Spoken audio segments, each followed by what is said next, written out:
அதில் திமுக 300 சீட்டு ஜெயிக்குமா, மற்றும் பலர் 700 சீட்டு ஜெயிக்குமா? யோ, எங்கேயா இருக்கு இத்தனை சீட்டு? குருட்டா மேட்டுக்கு சும்மா அடிச்சு விடுறது, ஒரு தில்லமுள்ளுக்கு ஒரு அளவே இல்லை. 40 வயசுக்குள்ள இருக்கிறவங்க மட்டும்தான் விஜய்க்கு ஓட்டு போடுவாங்களாம். 50 வயசுக்குள்ள இருக்கிறவங்க மட்டும்தான் இந்த விஜய்க்கு போனா போதுன்னு ஓட்டு போடுவாங்களாம். இந்த 40 வயசுக்குள்ள இருக்கிறாங்களா அந்த ஓட்டர்ஸ், அவங்களாம் ரொம்ப கம்மியா. ஆனால் இந்த 50லேருந்து 80 வயசு வரைக்கும் இருக்கிறாங்களே அந்த ஓட்டர்ஸ் ரொம்ப ஜாஸ்தியா. ஆனால் அவங்க யாரும் விஜய்க்கு ஓட்டு போட மாட்டாங்களாம். இப்படி பில்டப் மேலே பில்டப் ஓங்கி மண்டையில நறுக்குன்னு குத்துற மாதிரி நம்ம எலெக்ஷன் கமிஷன் ஒரு டீட்டெயில்டு ரிப்போர்ட் ஒன்று வெளியிட்டிருக்கிறாங்க. அதில் 40 வயசுக்குள்ள இருக்கிற அந்த ஓட்டர்ஸ் 2,37,00,000 சொச்சமா. அதில் 50 வயசுக்குள்ள இருக்கிறவங்களையும் உள்ள சேர்த்துக்கிட்டீங்கன்னா 3,65,00,000 சொச்சமா. அந்த 3,65,00,000 சொச்சத்தில் 50 வயசுக்குள்ள இருக்கிற நம்மளோட அக்கா தங்கச்சிங்க மட்டும் எவ்வளவு தெரியுமா? 1,77,00,000 சொச்சமா. எங்கடா போனீங்க கடுப்புல விட்ட கணிப்பாளர்களே? எங்க போனீங்க? சும்மா டர்னா டர்ரு தான்.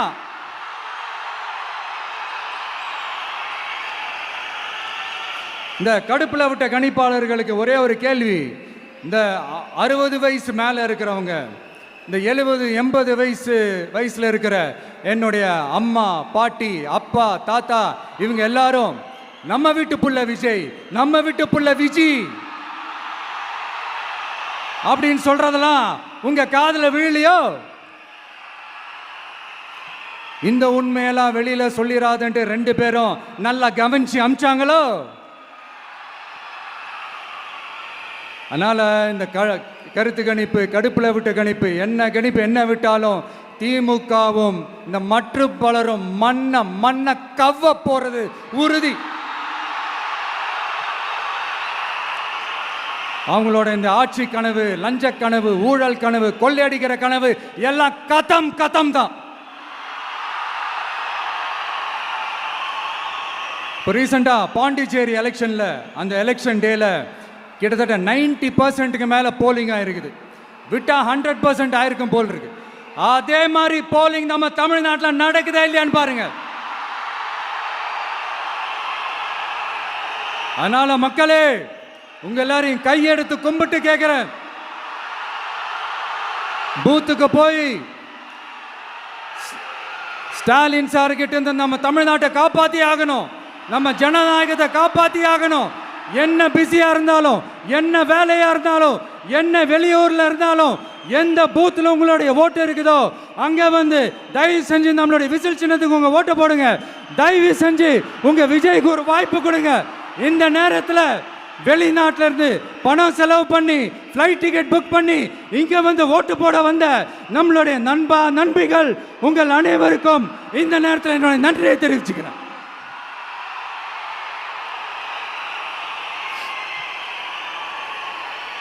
அடுத்து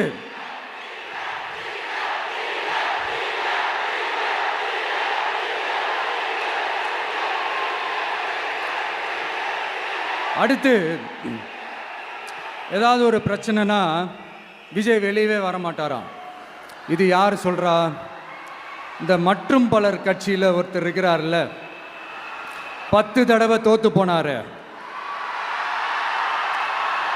இன்னமும் திருந்தாத ஒருத்தர், அவரு சொல்றாரு, ஐயா அனுபவசாலி அவர்களே, உங்ககிட்ட ஒரே ஒரு கேள்வி ஒன்று கேட்குறேன்.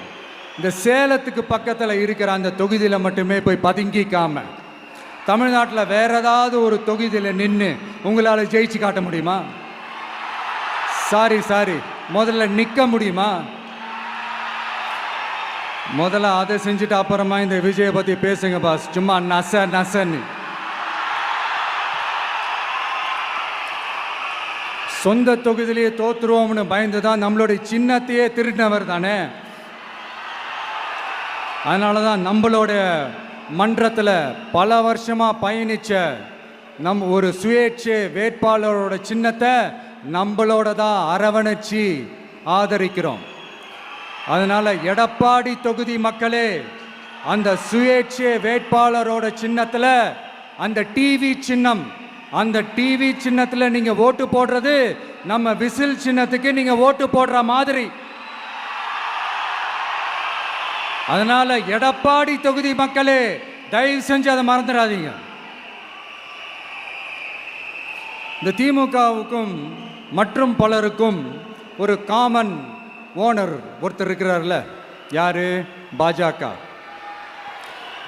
அதில் ஒரு பாஜக மந்திரி ஒருத்தர் சொல்றாரு, விஜய் என்னப்பா விஜய் நடிங்க, விஜய் நடிங்க, விஜய் நடிங்க, விஜய் நடிங்க. ஆமா நான் நடிகன் தான், இப்போ யாரும் இல்லைன்டா. என்னமோ இவர் என்னமோ புதுசாக கண்டுபிடிச்ச மாதிரி. ஆனால் நான் அரசியலுக்கு வந்துட்டு நடிக்கல, அரசியல்லாம் நான் நடிக்கல. ஆனா நீங்க என்ன பண்றீங்க? அரசியல்ல இருந்துகிட்டே நாடகம் மேல நாடகம் போடுறீங்களே, அப்ப உங்க எல்லாரையும் நாடக நடிகர்கள்னு சொல்லாமா? ஒன்றிய அரசோட பவரை கையில் வச்சுக்கிட்டு திமுகவோட ஒரு நாடகம் மற்றும் பலரோட ஒரு நாடகம், அப்ப உங்க எல்லாரையும் ஒரு டேஞ்சரான நாடக கம்பெனின்னு சொல்லாமா? இந்த பாஜகவோட சரண்டராகி இருக்கிறதோட மட்டும் இல்லாம இந்த ஊழல்லையே ஊறி போய் இருக்கிற இந்த 2 பேரும் நமக்கு வேணாமுங்க. புதுசா ஃப்ரெஷ்ஷா ஒரு நல்லாட்சி கொடுக்கக்கூடிய, ஒரு மாற்றத்தை கொடுக்கக்கூடிய நம்மளுடைய டிவிக்கேவை நாம எல்லாருமா சேர்ந்து கொண்டு வருவோம், நாம எல்லாருமா சேர்ந்து கொண்டாடுவோம். இது ஒரு மாற்றத்திற்கான ஒரு தேர்தல். சும்மா மாத்தி ஓட்டு போட்டுக்கிறதுக்கு பேர் மாற்றம் கிடையாது. புதுசா ஃப்ரெஷ்ஷா ஒருத்தவங்களை கொண்டு வர்றதுக்கு பேர் தான் அந்த மாற்றம். இந்த போகி பண்டிகை அன்னைக்கு வீட்டில் இருக்கிற வீணா போனதையெல்லாம் தூக்கி வீசி எறிவோம் தெரியுமா? அந்த மாதிரி இந்த தேர்தலில் 75 வருஷ பவள விழா பாப்பாவையும் 55 வருஷ பல்லாங்குழி பாப்பாவையும் தூக்கி வீசி எறிவோமா?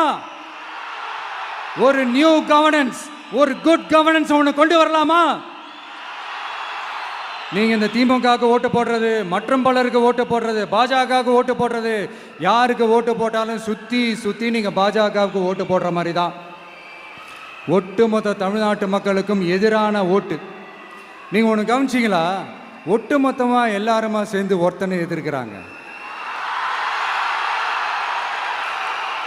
அதுக்கு என்ன காரணம்? ஏன் அப்படி எதிர்க்கணும்? இப்போ அவங்கவுங்க ஒரு தனித்தனி கூட்டணியில் இருந்தாங்கன்னா அவங்களுக்கு ஆப்போசிட்டில் இருக்கிறவங்கள எதிர்ப்பாங்க. ஆனால் ஒட்டு மொத்தமாக எல்லாருமா சேர்ந்து ஒருத்தனை எதிர்க்கிறாங்க. அதுக்கு என்ன காரணம்? ஒட்டு மொத்தமாக எல்லாருமா சேர்ந்து ஒரே கூட்டணியில் இருக்கிறாங்க. என்ன தப்பு பண்ணிட்டான் இந்த விஜய்? மக்களுக்காக அரசியலுக்கு வந்தது ஒரு தப்பா? நல்லாட்சி கொடுக்கணும்னு நினைச்சது தப்பா? ஊழலை செய்யக்கூடாதுன்னு நினைச்சது தப்பா? லஞ்சமே வாங்கக்கூடாதுன்னு நினைச்சது தப்பா? பெண்களுக்கு பாதுகாப்பு ஒழுங்கா இருக்கணும்னு நினைச்சது தப்பா? போதைப் பொருள் கலாச்சாரத்தை ஒழிக்கணும்னு நினைச்சது தப்பா? சட்டம் ஒழுங்கை சரி செய்யணும்னு நினைச்சது தப்பா? விவசாயிகள் நல்லா இருக்கணும், மீனவர்கள் நல்லா இருக்கணும், உழைக்கிற மக்கள் எல்லாரும் நல்லா இருக்கணும்னு நினைச்சது தப்பா? ஆனா மக்களே நல்லா இருப்போம், நல்லா இருப்போம், எல்லாரும் நல்லா இருப்போம். எப்படி நல்லா இருப்போம்? நல்லா இருப்போம், எல்லாரும் நல்லா இருப்போம்.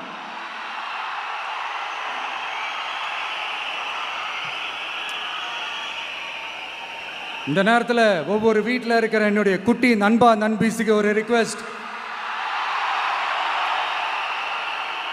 உங்களுக்கு ஏதாவது ஒரு சாக்லேட்டோ இல்லை ஏதாவது ஒரு கிண்டர் ஜாய் வேணும் அப்படின்னா அழுது அடம் பிடிச்சி சக்ஸஸ் பண்ணிடுறீங்கல்ல, அது மாதிரி உங்களுக்கு ஏதாவது ஒரு ட்ரெஸ் வேணும்னா அழுது